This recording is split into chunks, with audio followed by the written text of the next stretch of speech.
cordial saludo a todos los estimables amigos y amigas.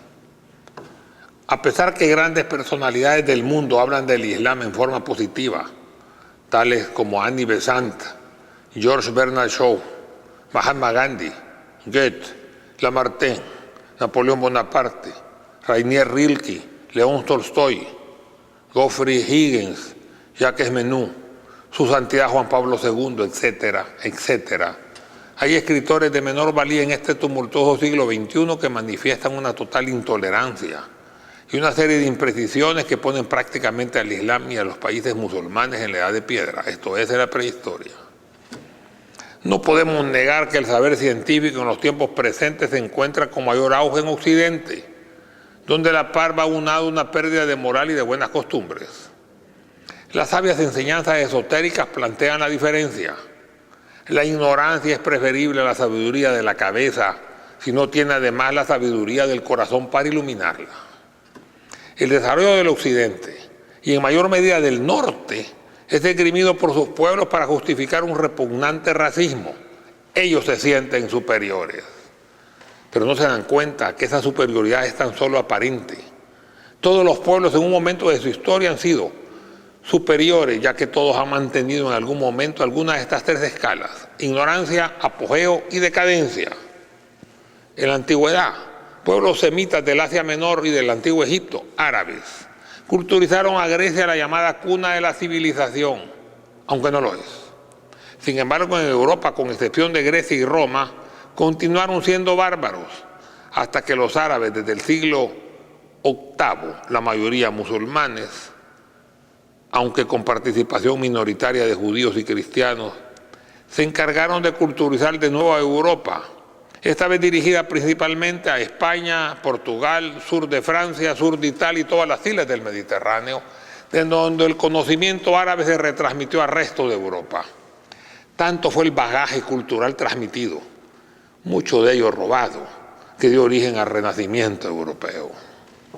Los europeos estaban así en la ignorancia en la Edad Antigua, antes de que Grecia y Roma, como únicos exponentes culturizados de esa zona, irrumpieran en la historia, y estaban sumidos en la barbarie en la Edad Media cuando fueron nuevamente culturizados por los árabes, los cuales estaban naturalmente en su apogeo.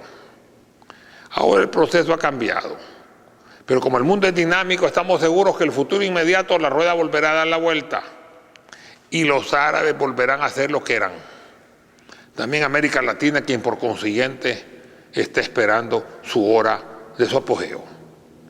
Al atacar a los árabes también se ataca a los musulmanes, ya que aún siendo términos diferentes, ya que no todos los musulmanes son árabes, ni todos los árabes son musulmanes, son términos entremezclados y es casi imposible separarlos. He aquí algunos conceptos que se han mencionado permanentemente y vuelven a repetirse, demostrando la carencia de nuevo repertorio. El hecho de generalizar el concepto de musulmanes igual a fanatismo e intolerancia es incorrecto. Mahatma Gandhi decía: los musulmanes nunca han caído en la arrogancia, incluso en sus periodos de su mayor grandeza y triunfo. La historia lo confirma. Sin embargo, con los europeos el proceso fue al revés. La expulsión de judíos y moriscos en España, las cruzadas, la Inquisición, la conquista de América, llamada por un sacerdote católico ejemplar, Fray Bartolomé de las Casas, la destrucción de las Indias, la esclavitud del África, el holocausto de Hitler contra judíos inocentes, etc.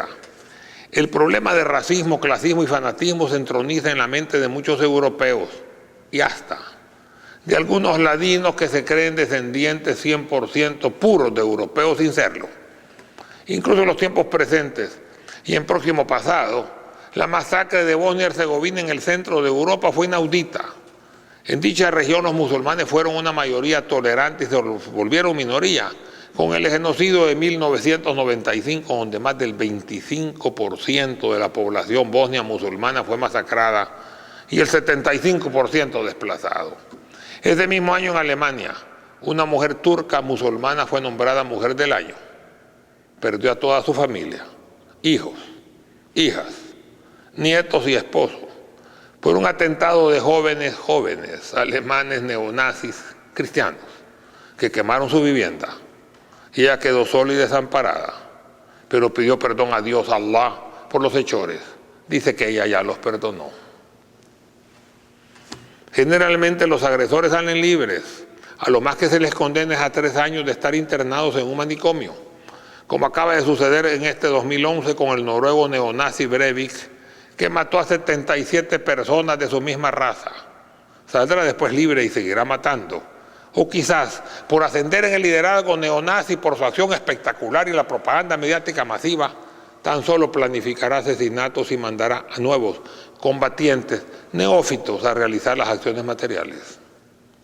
Se critica en otra propaganda el trato de la mujer en algunos países islámicos ultraconservadores, pero no mencionan que en el culto occidente las violaciones de mujeres, incluso asesinadas, son comunes y hasta entre los mismos familiares. Las niñas y los niños violados y muertos e impunes. Ambos casos son degradantes y se cuentan no por cientos, sino que por decenas de miles. En cuanto al orgasmo femenino, este fue tabú en las sociedades europeo-cristianas hasta bien entrado el siglo XX. En el Islam fue todo lo contrario. El sexo fue considerado un regalo de Dios y su pecado tan solo era fuera del matrimonio. La mujer en el Islam siempre tuvo más derechos que en Occidente, incluso a disponer de su propia herencia. La liberación de la mujer en Occidente, sin embargo, es reciente y esto se logró no por influencia del cristianismo, sino por movimientos sociales laicos. En el mundo musulmán también al hombre se le exige que provea, quiera, cuide, atienda, satisfaga, proteja y mantenga a su mujer y a sus hijos. Hay una diferencia así fundamental entre machismo y patriarcado. Es falso que en algunos países musulmanes, una mujer violada es condenada a muerte por adúltera.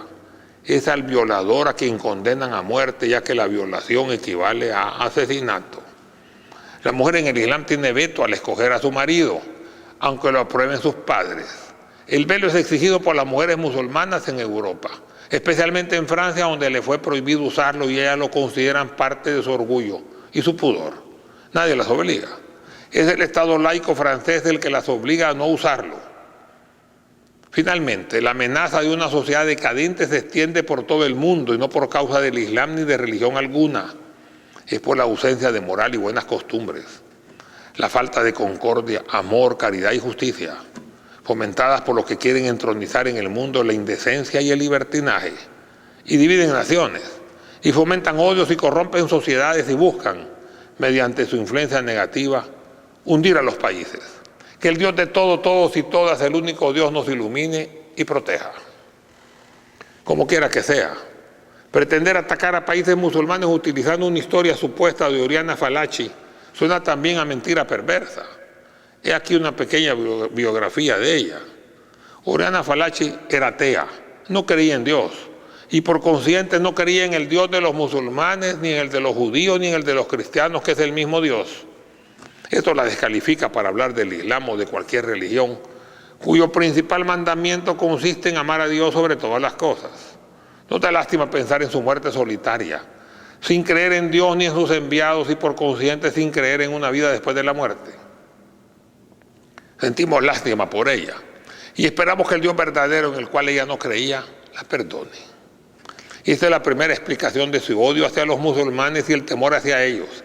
La religiosidad del Islam perdida en Occidente, donde es común la burla insultante a lo sagrado por parte de la cultura occidental.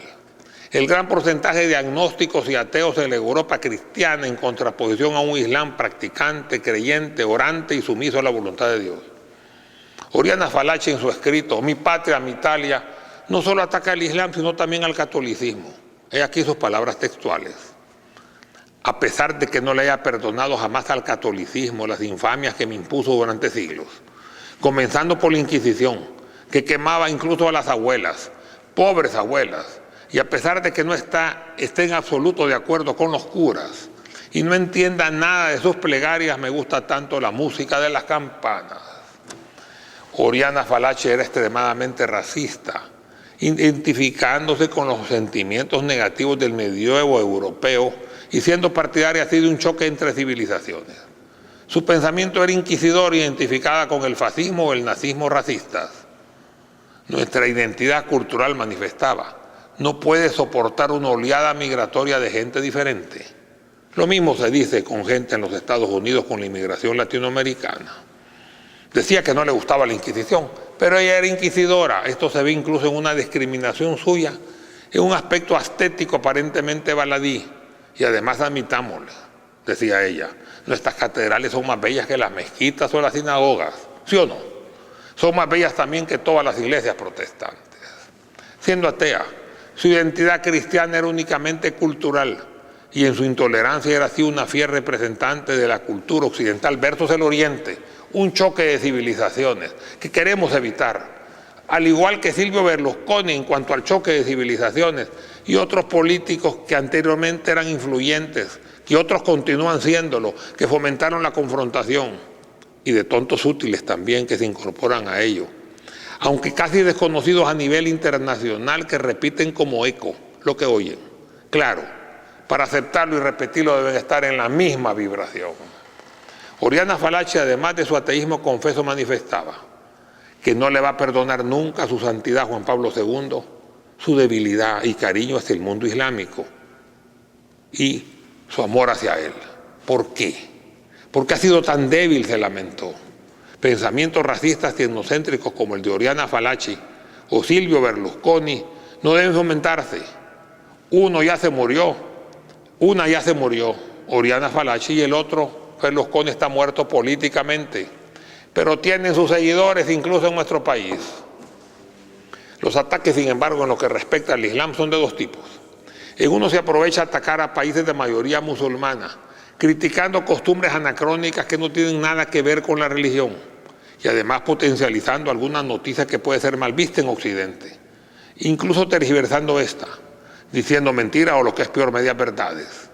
Fuera de ello, ocultando lo bueno. Por ejemplo, en el Medio Oriente no hay prácticamente asesinatos, no hay violaciones, hay familias sólidas, hay respeto a los padres y a los mayores, hay moral, hay religiosidad, no hay burla de lo sagrado, no hay hijos ilegítimos, ni abandono de los padres, no hay maras, no hay delincuencia, no hay crimen organizado, no hay drogas, etcétera, etcétera, etcétera.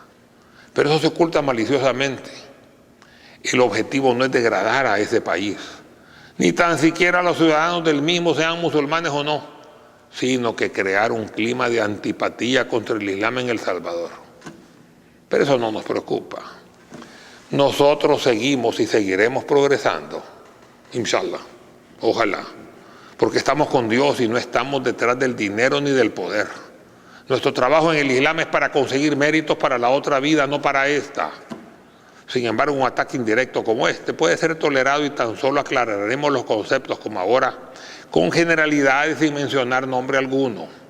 Sin embargo, cuando el ataque sea directo contra el Islam, el Corán, nuestros profetas o nuestra doctrina, atacando no a los caminantes, sino que al camino, contraatacaremos con fuerza, utilizando firmeza pero sin violencia, y diremos los nombres y apellidos de los causantes, y publicaremos nuestro mensaje no solo en nuestro país, sino en todo el mundo islámico y en todos los centros islámicos de todos los países, para que quede claro a todos quiénes son los que nos odian y que atacan nuestra fe y nuestra doctrina, sin razón alguna e incluso sin conocerla. Dios nos prohíbe atacar, pero nos permite defendernos. El odio contra los musulmanes lleva implícito un odio visceral contra los árabes y los palestinos. A estos últimos en El Salvador, tal vez por la temida competencia, porque a pesar de todos los obstáculos, la comunidad palestina ha crecido espectacularmente y sigue progresando. Pero si los ataques no fueron suficientes cuando éramos débiles, ¿por qué insistir ahora que somos más fuertes y progresistas? ¿O será que los impulsos son más fuertes que el raciocinio? ¿O será su propia naturaleza? Como el alacrán que picó al caballo que lo transportaba para pasar el río Nilo matándolo, aunque él también moriría. ¿Por qué lo hace?, le preguntó el caballo de la fábula árabe. Si tú también vas a morir, y el alacrán respondió, por mi naturaleza. Así soy yo y no puedo cambiar. Qué tragedia para los humanos que a pesar de tener inteligencia y raciocinio, no pueden, porque no quieren cambiar. Muchas gracias.